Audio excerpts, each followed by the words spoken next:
ജനാധിപത്യത്തിലും മതനിരപേക്ഷതയിലും സാമൂഹ്യ നീതിയിലും വിശ്വസിക്കുന്ന ബഹുമാന്യരായ സഹോദരീ സഹോദരന്മാരെ, എല്ലാവർക്കും വെൽഫെയർ പാർട്ടിയുടെ ഊഷ്മളമായ അഭിവാദ്യങ്ങൾ അർപ്പിക്കുന്നു. കഴിഞ്ഞ നിയമസഭാ തെരഞ്ഞെടുപ്പിനോടനുബന്ധിച്ച് BJPയുടെ നേതൃത്വത്തിൽ നടന്ന ഹവാല പണ ഇടപാടുമായി ബന്ധപ്പെട്ട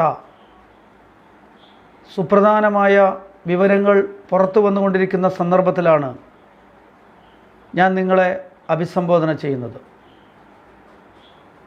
തെരഞ്ഞെടുപ്പ് കാലത്ത് പണം കൊടുത്ത് പാർട്ടി നേതാക്കന്മാരെ പർച്ചേസ് ചെയ്യുക, വിലക്കെടുക്കുക, MLAമാരെ വിലക്കെടുക്കുക, MP-മാരെ വിലക്കെടുക്കുക, ഇതൊക്കെ BJP നമ്മുടെ രാജ്യത്ത് നടപ്പിലാക്കിക്കൊണ്ടിരിക്കുന്ന ജനാധിപത്യത്തെ തകർക്കുന്ന അങ്ങേയറ്റം വൃത്തികെട്ട രാഷ്ട്രീയമാണ്. നമ്മുടെ കേരളത്തിലും BJP അത് ആരംഭിച്ചു കഴിഞ്ഞിരിക്കുന്നു എന്നാണ് ഇത് ഓർമ്മപ്പെടുത്തുന്നത്. ഈ കഴിഞ്ഞ നിയമസഭാ തെരഞ്ഞെടുപ്പിൽ എങ്ങനെയെങ്കിലും MLA ആവുക എന്ന ഉദ്ദേശത്തോടു കൂടി BJPയുടെ സംസ്ഥാന അധ്യക്ഷൻ K. സുരേന്ദ്രനും മറ്റ് നേതാക്കളും ചേർന്ന് കോടിക്കണക്കിന് കള്ളപ്പണമാണ്, ഹവാല പണമാണ് നമ്മുടെ കേരളത്തിൽ ഒഴുക്കിയിരിക്കുന്നത്. അവർ ചിലരെ വിലക്ക് വാങ്ങാൻ ശ്രമിച്ചിരിക്കുന്നു. വോട്ടർമാർക്ക് അവർ പണം കൊടുത്ത് വോട്ട് ചോദിച്ചിരിക്കുന്നു.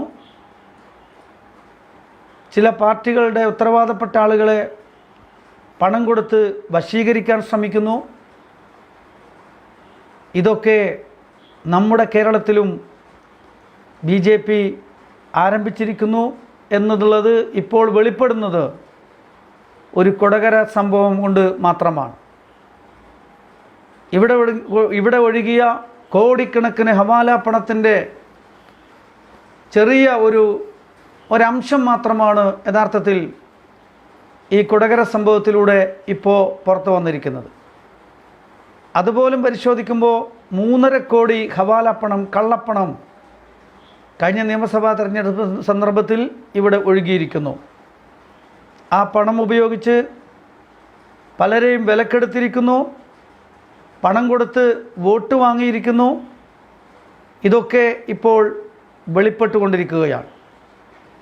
ഇതിന് നേതൃത്വം കൊടുത്തത് BJPയുടെ അധ്യക്ഷൻ K. സുരേന്ദ്രനുമാണ്.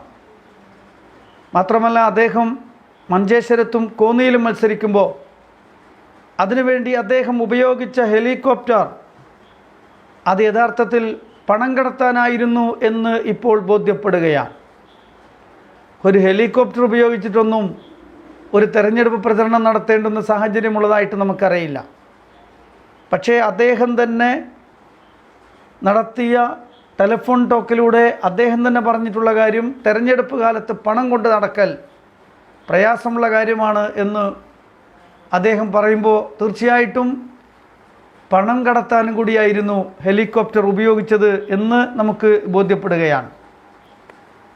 ഇപ്പോൾ ഏറ്റവും ഒടുവിൽ വന്നുകൊണ്ടിരിക്കുന്ന വിവരം, അദ്ദേഹം BSP സ്ഥാനാർത്ഥി, മഞ്ചേശ്വരത്തുണ്ടായിരുന്ന BSP സ്ഥാനാർത്ഥിയെ ഭീഷണിപ്പെടുത്തിയിരിക്കുന്നു, തടങ്കലിൽ വെച്ചിരിക്കുന്നു. അദ്ദേഹത്തെ സ്ഥാനാർത്ഥിത്വത്തിൽ നിന്ന് പിൻവലിക്കാൻ, തൻ്റെ വിജയം ഉറപ്പുവരുത്തുന്നതിന് വേണ്ടി അദ്ദേഹത്തെ പിൻവലിക്കാൻ വേണ്ടിയുള്ള ശ്രമം നടത്തിയിരിക്കുന്നു. 2.5 ലക്ഷം രൂപ കൊടുത്തിരിക്കുന്നു, ഒരു ഫോൺ വാങ്ങിച്ചു കൊടുത്തിരിക്കുന്നു.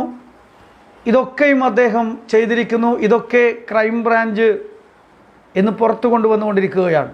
ഈ ഒരു സന്ദർഭത്തിൽ കേരള ഗവൺമെൻറ്റിനോട് നമുക്ക് ആവശ്യപ്പെടാനുള്ളത്, BJP അധ്യക്ഷൻ K. സുരേന്ദ്രനെ അറസ്റ്റ് ചെയ്യണം.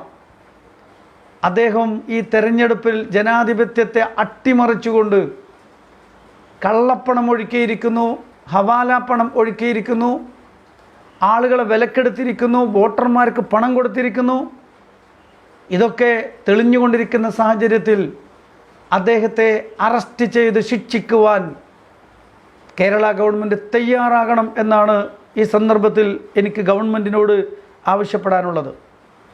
അല്ലെങ്കിലും BJPയെ സംബന്ധിച്ചിടത്തോളം, സംഘപരിവാർ ശക്തികളെ സംബന്ധിച്ചിടത്തോളം നമ്മുടെ രാഷ്ട്രത്തിൻ്റെ അടിത്തറ മാന്തുന്ന രാജ്യദ്രോഹ പ്രവർത്തനങ്ങളിലാണ് എന്നും അവർ ഏർപ്പെട്ടിട്ടുള്ളത്.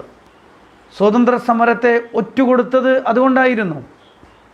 നമ്മുടെ രാജ്യം ഉയർത്തിപ്പിടിക്കുന്ന ജനാധിപത്യ മൂല്യങ്ങൾ, മതനിരപേക്ഷ മൂല്യങ്ങൾ, ഇതൊക്കെ അട്ടിമറിച്ച് വംശീയതയുടെ, വർഗീയതയുടെ, കോർപ്പറേറ്റ് ചങ്ങാത്തത്തിൻ്റെ, കള്ളപ്പണത്തിൻ്റെ, പൗരത്വ ദ്രോഹത്തിൻ്റെ നിലപാടുകളും സംസ്കാരവുമായിട്ടാണ് BJPയും അതിൻ്റെ കൂട്ടാളികളും യഥാർത്ഥത്തിൽ മുന്നോട്ട് പോയിക്കൊണ്ടിരിക്കുന്നത്. തികഞ്ഞ രാജ്യദ്രോഹ പ്രവർത്തനം, നമ്മുടെ രാജ്യത്തെ സമ്പദ്ഘടനയെ തകർക്കും വിധമുള്ള കള്ളപ്പണത്തിൻ്റെയും ഹവാല പണത്തിൻ്റെയും വക്താക്കളാണ് BJP എന്ന് നോട്ട് നിരോധ കാലത്ത് നമുക്ക് ബോധ്യപ്പെട്ടിട്ടുള്ള കാര്യമാണ്. കേരള ഗവൺമെൻറ് നോട്ട് നിരോധിച്ചപ്പോൾ, ഇന്ത്യ ഗവൺമെൻറ് നോട്ട് നിരോധിച്ചപ്പോൾ വളരെ കൃത്യമായിട്ട് പറഞ്ഞിട്ടുള്ളൊരു കാര്യമായിരുന്നു, കള്ളപ്പണം പിടികൂടും, വിദേശത്ത് വരെയുള്ള കള്ളപ്പണം കൊണ്ടുവരും, പിടികൂടും എന്നായിരുന്നു അന്ന് നരേന്ദ്രമോദി പറഞ്ഞത്. എന്തിനാണ് നോട്ട് നിരോധിക്കുന്നത് എന്ന ചോദ്യത്തിൻ്റെ ഉത്തരം 500-ൻ്റെയും 1000-ൻ്റെയും നോട്ടുകളുടെ നിരോധത്തിൻ്റെ കാരണം പറഞ്ഞത് കള്ളപ്പണം പിടികൂടാനും ഒപ്പം തന്നെ നമ്മുടെ രാജ്യത്ത് തീവ്രവാദ ഭീകരവാദ പ്രവർത്തനങ്ങൾക്ക് ഈ പണം ഉപയോഗിക്കുന്നത് അവസാനിപ്പിക്കാനും വേണ്ടിയാണ് എന്നായിരുന്നു. പക്ഷേ നമുക്ക് ബോധ്യപ്പെട്ടൊരു കാര്യമാണ്, കള്ളപ്പണം പിടികൂടുകയോ അതല്ലെങ്കിൽ വിദേശത്തുള്ള പണം കൊണ്ടുവരികയോ കള്ളപ്പണത്തിൻ്റെ പേരിൽ തീവ്രവാദ പ്രവർത്തനം നടക്കുന്നതായിട്ട് ഇന്ത്യയിലെ ജനതയോടോ മീഡിയകളോടോ വെളിപ്പെടുത്താനോ ഈ ഗവൺമെൻറ്റിന് ഇതുവരെ കഴിഞ്ഞിട്ടില്ല. പക്ഷേ ഒരു കാര്യം നടന്നു, അതായത് കള്ളപ്പണമുണ്ട്, ഹവാല പണമുണ്ട്, അത് മുഴുവനും നടത്തിക്കൊണ്ട് നടക്കുന്നത് BJPയും അതിൻ്റെ ദേശീയ സംസ്ഥാന നേതാക്കന്മാരും MP-മാരും MLA-മാരുമാണ് എന്ന് നോട്ട് നിരോധ കാലത്ത് തന്നെ ബോധ്യപ്പെട്ടിട്ടുള്ള കാര്യമാണ്. പ്രത്യേകിച്ചും നമ്മൾ മനസ്സിലാക്കേണ്ടത്, കേരളത്തിൽ ഇപ്പോൾ K. സുരേന്ദ്രൻ്റെ നേതൃത്വത്തിൽ നടന്ന കോടിക്കണക്കിന് രൂപയുടെ ഹവാല കള്ളപ്പണ ഇടപാട്, 3.5 കോടി മാത്രമാണ് ഇപ്പോൾ ചർച്ച ചെയ്യുന്നത്. ആ കോടിക്കണക്കിന് രൂപയുടെ ഹവാല തെരഞ്ഞെടുപ്പിൻ്റെ മാസ്റ്റർ ബ്രെയിനായിട്ട് BJP എന്നും അവരോധിച്ചിട്ടുള്ള ആഭ്യന്തരമന്ത്രി അമിത് ഷാ അറിയാതെ, നരേന്ദ്രമോദി അറിയാതെ ഇത്രയധികം പണം നമ്മുടെ കേരളത്തിൽ ഒരിക്കലും തന്നെ ഒഴുകൂല. കാരണം അവരുടെ ഒരു തെരഞ്ഞെടുപ്പ് സ്റ്റൈലാണത്, അവരുടെ ഒരു പദ്ധതിയാണത്. ആ പദ്ധതി തന്നെയാണ് ഈ കേരളത്തിൽ സംസ്ഥാന പ്രസിഡൻറ്റിലൂടെ ഇന്ന് അവർ നിർവഹിച്ചിരിക്കുന്നത്. നോട്ട് നിരോധ കാലത്ത് തന്നെ നമ്മൾ കണ്ടതാണ്. അമിത് ഷാ ഡയറക്ടറായ അഹമ്മദാബാദിലെ ജില്ലാ സഹകരണ ബാങ്കിൽ നോട്ട് നിരോധത്തിന് ശേഷം 500 കോടി രൂപയാണ് കള്ളപ്പണം നിക്ഷേപിക്കപ്പെട്ടത്. ആ ബാങ്കിൻ്റെ ഡയറക്ടർ അമിത് ഷാ ആയിരുന്നു.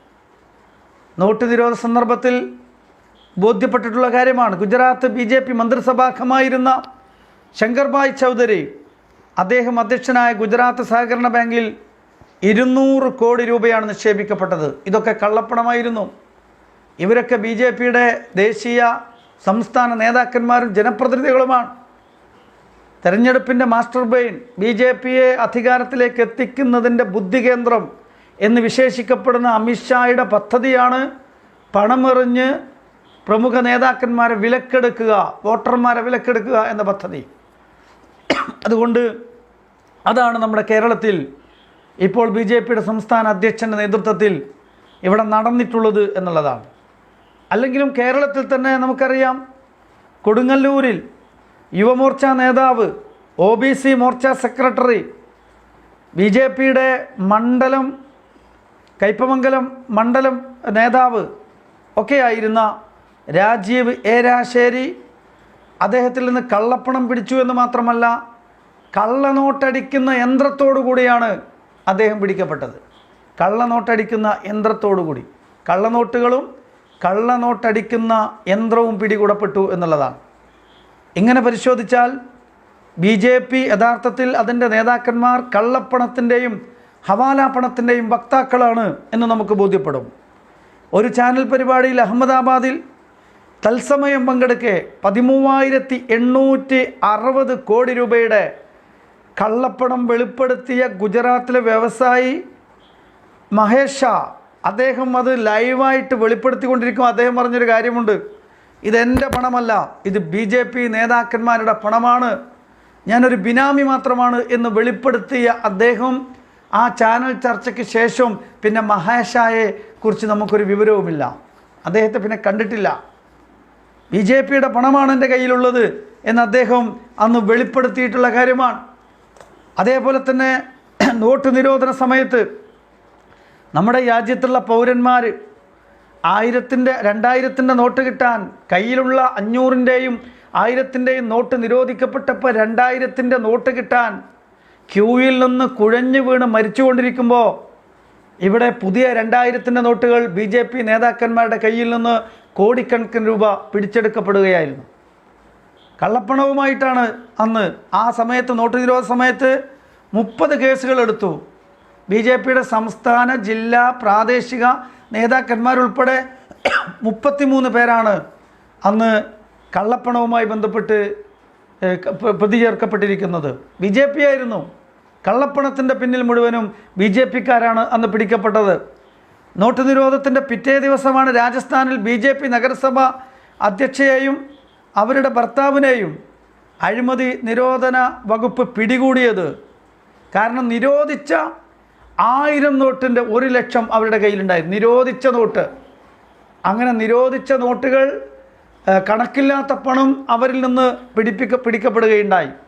തമിഴ്നാട്ടിൽ സേലത്ത് യുവമോർച്ച സെക്രട്ടറി ആയിരുന്ന അരുണിൽ നിന്ന് 20 ലക്ഷം രൂപ പിടിച്ചെടുത്തു. കള്ളപ്പണം പിടിച്ചെടുത്തപ്പോൾ 926 എണ്ണം പുതിയ 2000-ൻ്റെ നോട്ടുകളായിരുന്നു. ഇവിടെ 2000-ൻ്റെ നോട്ട് കിട്ടാൻ പൗരന്മാർ ബാങ്കിൽ ക്യൂ നിന്ന് അവർ കുഴഞ്ഞു വീണ് മരിച്ചുകൊണ്ടിരിക്കുമ്പോൾ BJPയുടെ സേലത്തുള്ള യുവമോർച്ചയുടെ നേതാവ് അദ്ദേഹത്തിൻ്റെ കയ്യിൽ നിന്ന് 926 പുതിയ 2000-ൻ്റെ നോട്ട് പിടികൂടുകയാണ്. 20 ലക്ഷം കള്ളപ്പണം അദ്ദേഹത്തിൽ നിന്ന് പിടികൂടി. പശ്ചിമ ബംഗാൾ BJP നേതാവ് മനീഷ ശർമ്മയിൽ നിന്ന് 33 ലക്ഷം പിടിച്ചെടുത്തപ്പോൾ, കള്ളപ്പണം പിടിച്ചെടുത്തപ്പോൾ 10 ലക്ഷവും പുതിയ 2000-ൻ്റെ നോട്ടുകളായിരുന്നു. അപ്പോൾ എവിടുന്നാണ് ഇവർക്ക് 2000-ൻ്റെ നോട്ടുകൾ കിട്ടുന്നത്? മഹാരാഷ്ട്രയിലെ അന്നത്തെ മന്ത്രിയായിരുന്ന സുഭാഷ് ദേശ്മുഖിൽ നിന്നും അസാധുവാക്കപ്പെട്ട നിരോധിക്കപ്പെട്ട കറൻസി 91.5 ലക്ഷം കണ്ടെടുക്കുകയുണ്ടായി. 1 കോടിയോളം കണ്ടെടുക്കുകയുണ്ടായി. എവിടുന്ന് കിട്ടി? ഈ കള്ളപ്പണവും നിരോധിക്കപ്പെട്ട നോട്ടുകളും. അതേപോലെ തന്നെ 2000-ന് വേണ്ടി ക്യൂ നിൽക്കുമ്പോൾ 2000-ൻ്റെ പുതിയ ധാരാളം ലക്ഷക്കണക്കിന് നോട്ടുമൊക്കെ BJPക്കാരിൽ നിന്ന്, BJP നേതാക്കന്മാരിൽ നിന്ന് അന്ന് പിടിക്കപ്പെട്ടത് അറിയാവുന്ന കാര്യമാണ്.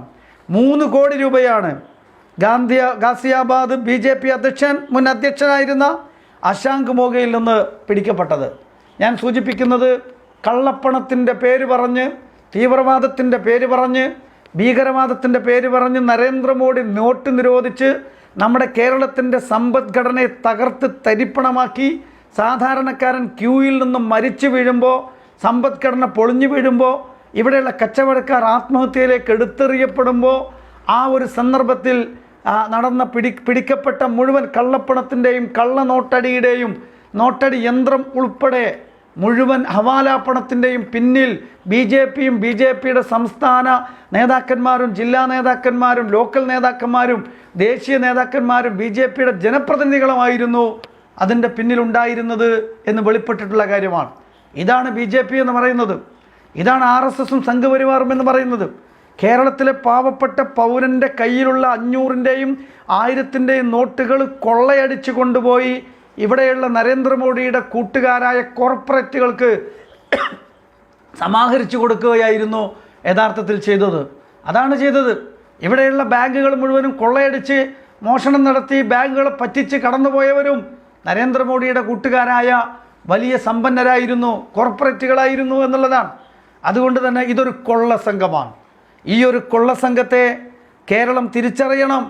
അതുകൊണ്ട് കേരള ഗവൺമെൻറ്റിനോട് നമുക്ക് പറയാനുള്ളത്, ഈ സന്ദർഭത്തിൽ നിശബ്ദത പുലർത്തുകയോ BJPക്ക് അനുകൂലമായ നിലപാട് സ്വീകരിക്കുകയോ ചെയ്താൽ കേരളത്തിലെ ജനത അത് തിരിച്ചറിയും. നേരത്തെ കേന്ദ്ര ഏജൻസികൾ കേരള ഗവൺമെൻറ്റുമായി ബന്ധപ്പെട്ട പല അഴിമതി കേസുകളും അന്വേഷിച്ചിരുന്നു ആവേശപൂർവ്വം. പക്ഷേ ഒരു നിശ്ചിത ഘട്ടമെത്തിയപ്പോൾ അത് ഫ്രീസ് ചെയ്തിട്ടുണ്ട്. ഇതേപോലെ ഈ BJP അധ്യക്ഷൻ കെ സുരേന്ദ്രൻ കൃത്യമായി കോടിക്കണക്കിന് രൂപ ഹവാല പണം ഉപയോഗിച്ചു എന്നുള്ളത്, വിനിയോഗിച്ചു എന്നുള്ളത് തെളിയിക്കപ്പെട്ടിട്ടുണ്ട്. അദ്ദേഹം ആർക്കൊക്കെ പണം കൊടുത്തു എന്നുള്ളത് തെളിയിക്കപ്പെട്ടിട്ടുണ്ട്. അദ്ദേഹത്തിൻ്റെ പണം സ്ഥാനാർത്ഥികളെ പിന്തിരിപ്പിക്കാൻ കൊടുത്തിട്ടുണ്ട്, വോട്ടർമാരെ സ്വാധീനിക്കാൻ കൊടുത്തിട്ടുണ്ട്. ഇതൊക്കെ വെളിപ്പെട്ടിരിക്കുകയെ ഇത്രമാത്രം ജനാധിപത്യത്തെ അട്ടിമറിച്ച് ഹവാല പണവും കള്ളപ്പണവും ഒഴുക്കി എന്നത് കൃത്യമായി തെളിഞ്ഞിരിക്കെ ഇനിയും BJP സംസ്ഥാന അധ്യക്ഷൻ കെ സുരേന്ദ്രൻ ഇവിടെ അദ്ദേഹത്തിൻ്റെ കേന്ദ്ര ഭരണത്തിൻ്റെ തണലിൽ സംസ്ഥാന പ്രസിഡന്റ് എന്ന അധ്യക്ഷ പദവി ഉപയോഗിച്ചുകൊണ്ട് അദ്ദേഹം രക്ഷപ്പെട്ടാൽ അതിൻ്റെ ഉത്തരവാദിത്വം കേരള ഗവൺമെൻറ്റിനായിരിക്കും. അതുകൊണ്ട് കേരള ഗവൺമെൻറ്റിനോട് നമുക്ക് അഭ്യർത്ഥിക്കാനുള്ളത് ഇതിവിടം വെച്ച് അവസാനിപ്പിക്കണം. കെ സുരേന്ദ്രനെ അറസ്റ്റ് ചെയ്യണം. ഇതിൽ പ്രതികളായ BJPയുടെ സംസ്ഥാന ജില്ലാ നേതാക്കന്മാർ, അതിന് കൂട്ടുനിന്നവർ എല്ലാവരെയും അറസ്റ്റ് ചെയ്തുകൊണ്ട് BJP നടത്തുന്ന വൃത്തികെട്ട വംശീയതയുടെ, വർഗീയതയുടെ, കള്ളപ്പണത്തിൻ്റെ, ഹവാല പണത്തിൻ്റെ, രാജ്യദ്രോഹത്തിൻ്റെ, രാഷ്ട്രത്തിൻ്റെ സമ്പദ്ഘടന തകർക്കുന്ന കോർപ്പറേറ്റ് ചങ്ങാത്തത്തിൻ്റെ ഈ വൃത്തികെട്ട രാജ്യത്തിന് ചേരാത്ത രാജ്യദ്രോഹ പ്രവർത്തനത്തെ കൃത്യമായി പിടികൂടി ഈ BJPയെയും അതിൻ്റെ നേതാക്കന്മാരെയും അവർക്കെതിരെ കൃത്യമായ നടപടി സ്വീകരിക്കാനും അദ്ദേഹത്തെ അറസ്റ്റ് ചെയ്യാനും ശിക്ഷിക്കാനും ഈ ഗവൺമെൻറ് തയ്യാറാവണം എന്ന് ആവശ്യപ്പെട്ടുകൊണ്ട് ഞാൻ എൻ്റെ വാക്കുകൾ അവസാനിപ്പിക്കുന്നു. അഭിവാദ്യങ്ങൾ.